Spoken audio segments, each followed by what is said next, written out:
The next 2 weeks on Days of Our Lives are not about comfort. They are about fear, uncertainty, and consequences that no one in Salem is prepared to face. From December 15th through December 26th, every major storyline accelerates toward a breaking point. So let's break down exactly what the next 2 weeks are setting up, why these moments matter, and how Days of Our Lives is quietly preparing one of its darkest holiday arcs in years. Let's start with the threat that refuses to fade into the background. Because what happened with that envelope wasn't just a scare tactic, it was a psychological test.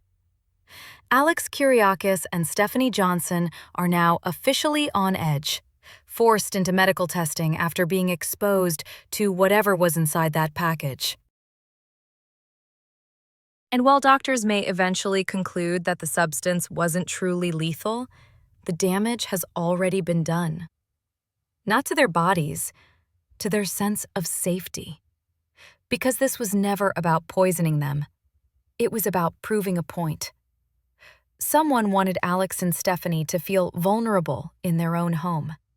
Someone wanted to remind them that privacy is an illusion, and protection can be breached. Most importantly, this was a message aimed squarely at Alex. The stalker doesn't want Stephanie dead. They want her isolated. They want Alex gone. Sending something truly dangerous would have crossed a line that brings immediate law enforcement pressure and uncontrollable consequences. But fear? Fear is elegant.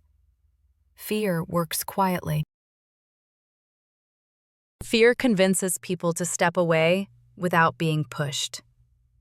And that's exactly what this stalker is counting on.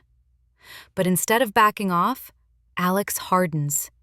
Rather than retreating, he becomes more determined than ever to protect Stephanie and to confront whoever is circling her life. That determination leads him to start questioning familiar faces, including Jeremy Horton. Jeremy makes sense on the surface. He has the motive. He has the history. He has the emotional volatility. But Days of Our Lives rarely plays its biggest mystery straight. And this is where Steve Johnson enters the picture. Steve keeps digging, and the more he uncovers, the more his instincts seem to pull him away from Jeremy, not toward him. That shift is critical. Because if Jeremy is just a distraction, then the real stalker is someone far more calculated, someone patient, someone who understands how to dismantle a life slowly, without ever being seen. This storyline isn't designed to shock viewers with a sudden reveal. It's designed to escalate. And the most unsettling truth of all?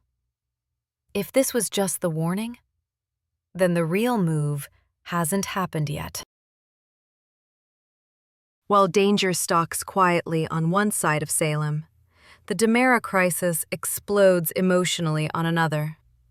Johnny DiMera is hit with news he never expected to hear. EJ is missing. And the irony is brutal. Johnny chose to cut his father out of his life. He chose distance. He chose boundaries. But he never chose disappearance. Because estrangement still leaves the door open to reconciliation. Someday, somehow. Danger slams that door shut. Learning that EJ has vanished shakes Johnny in ways he isn't prepared to admit. Whatever anger he still carries, it's now colliding with fear, guilt, and unresolved loyalty. And in that emotional freefall, Johnny turns to the one person who still feels solid. Chanel. She becomes his anchor as the DiMera family crisis deepens, but that support is about to take a dramatic turn, because Chanel is pregnant. And this isn't the kind of pregnancy storyline built on excitement or celebration. Sarah Horton confirms it through medical testing, and almost immediately, The joy is replaced by concern. Chanel has a medical condition that could make carrying a child dangerous, potentially life-altering. This pregnancy is high risk, unpredictable, and frightening. The timing only intensifies the pressure. Johnny and Chanel are already caring for an infant. They're already navigating exhaustion, responsibility, and emotional strain. Adding another child, under dangerous circumstances, isn't a blessing wrapped in happiness.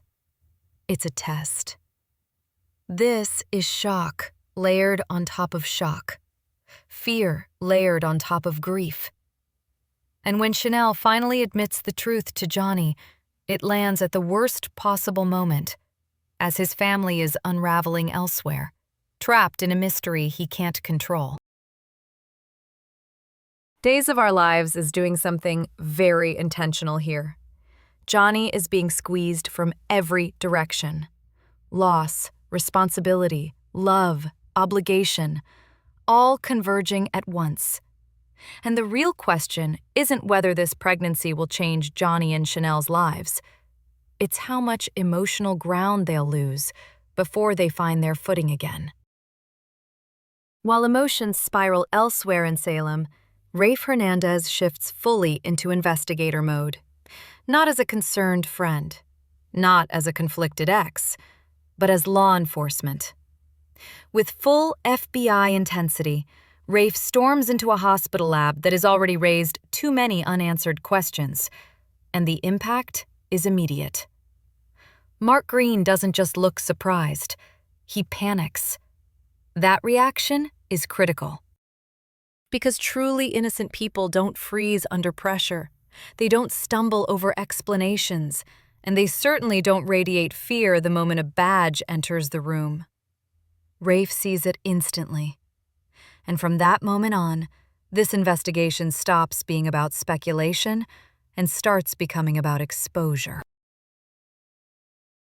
But once again, Rafe's pursuit of the truth puts him directly in Kat Green's path. Their conflict isn't new, but now it's sharper, more personal, and far more dangerous. Rafe believes Kat is withholding information. Kat believes Rafe is obstructing her search for the truth. And the uncomfortable reality? They may both be right. Kat has spent weeks operating in moral gray zones, bending rules, following instinct, and chasing threads connected to EJ, the mysterious Italy clinic, and possible medical manipulation. She doesn't trust institutions. She trusts her own obsession. Rafe, on the other hand, represents order, procedure, evidence, accountability. And when obsession collides with authority, there is no clean outcome. Someone always loses. The question looming over this storyline isn't whether Kat is uncovering something real. It's whether she's stepping too close to a system designed to protect itself. Because as Rafe digs deeper, one thing becomes alarmingly clear. This isn't about a single crime. It isn't about one rogue lab. And it certainly isn't about one guilty person. It's about a network. And networks don't collapse quietly. They eliminate threats. While investigations escalate elsewhere, personal tension explodes inside the Kyriakis mansion. Brady Black's move-in is supposed to be practical, temporary, supportive, logical. But for Xander Kyriakis, it's anything but. Jealousy ignites instantly. Not loud, not explosive, but simmering. Xander begins questioning Sarah, probing for reassurance, pushing for clarity, crossing emotional lines he has no right to cross anymore. And Sarah's response is swift and devastating in its simplicity. Whatever she feels, or doesn't feel, is none of his business. That boundary hurts more than any accusation. because it confirms what Xander fears most. He's no longer central in her world. And Sarah's emotional distance speaks louder than words ever could. Meanwhile, at Bayview, the holiday season brings no warmth, only isolation. Brady teams up with Tate to comfort Rachel, who is facing the painful reality of spending Christmas inside a facility. For a child already burdened by trauma, confusion, and guilt, the timing couldn't be worse. Christmas isn't supposed to feel like punishment, but to Rachel, that's exactly what it feels like. And that's when Sophia Choi steps in. Once again, Sophia knows exactly what to say, how to lift Rachel's spirits, how to make her feel seen, understood, and less alone. She may even suggest another escape adventure, framing it as harmless fun. But this comfort comes with a price. Sophia never simply consoles. She guides, she influences, she redirects. And with every moment Rachel places her trust in Sophia, she drifts further away from the adults trying desperately to protect her. This storyline doesn't rely on explosions or confrontations. It thrives on quiet manipulation. And that silence is what makes it so dangerous. Now we arrive at the true epicenter of chaos, the DiMera Crypt. This isn't just a location, it's a symbol, a place where power, secrets, and trauma have always been buried together. Above ground, Jennifer Horton is forced to deliver devastating news to Thomas. Chad is truly missing. And for a child, that truth is unbearable. Thomas doesn't process this as an adult would. He doesn't think in logic or probability. Instead, he turns inward, and guilt takes hold. He begins to believe that his anger somehow caused this, that wishing his father away made it happen. This is the cruelest part of the storyline. A child blaming himself for something far beyond his control. Jennifer does everything she can to comfort him, to reassure him that thoughts don't create tragedy. But guilt, once planted, doesn't leave easily. And this moment will likely shape Thomas emotionally long after Chad returns. Meanwhile, deep beneath Salem, Chad is very much alive, trapped underground, cut off from the world, and caught between two volatile forces, EJ and Kristen. When Kristen learns that Rachel is at Bayview, she explodes with fury. In her mind, there's only one explanation. EJ must have done something to trigger Rachel's suppressed memories of the shooting. Her grief turns into rage. Her rage turns into violence. The argument becomes physical, pushing the tension inside the crypt to a breaking point.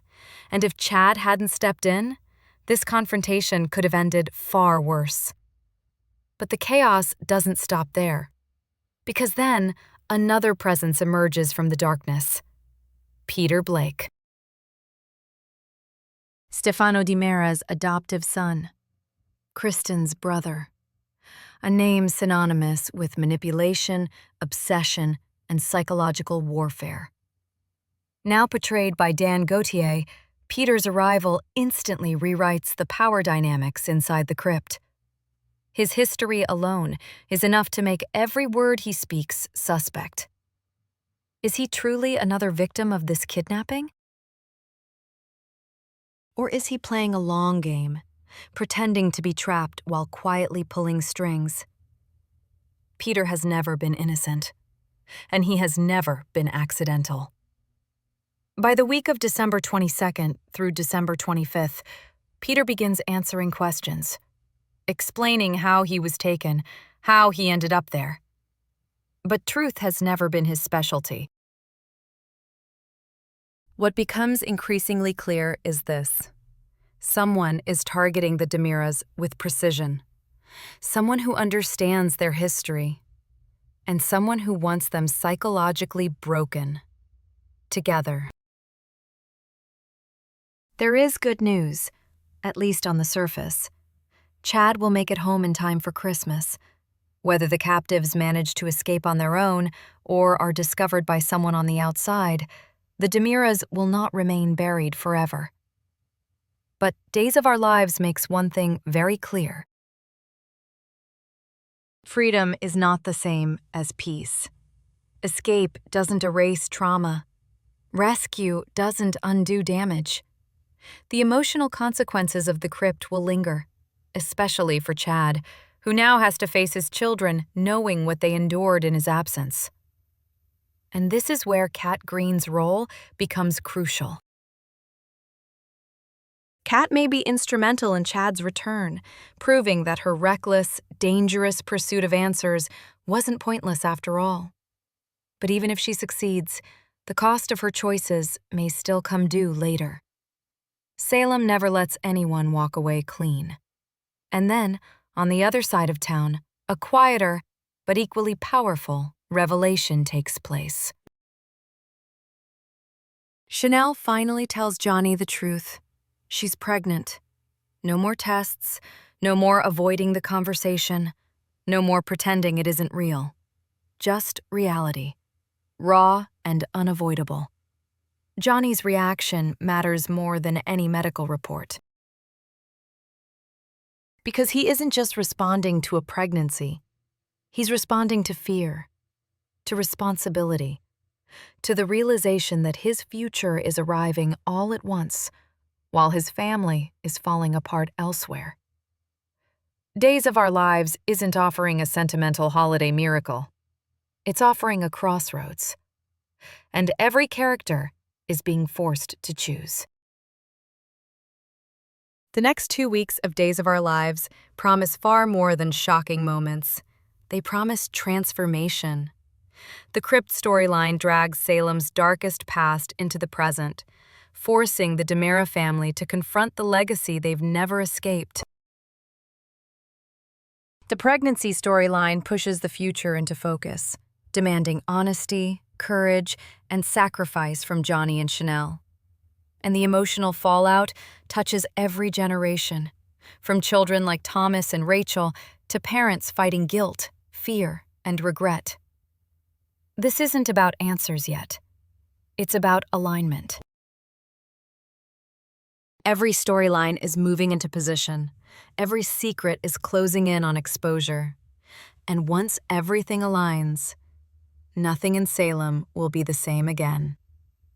So stay tuned, because Days of Our Lives isn't easing into Christmas this year. It's lighting the fuse. And Salem's darkest chapter is only just beginning.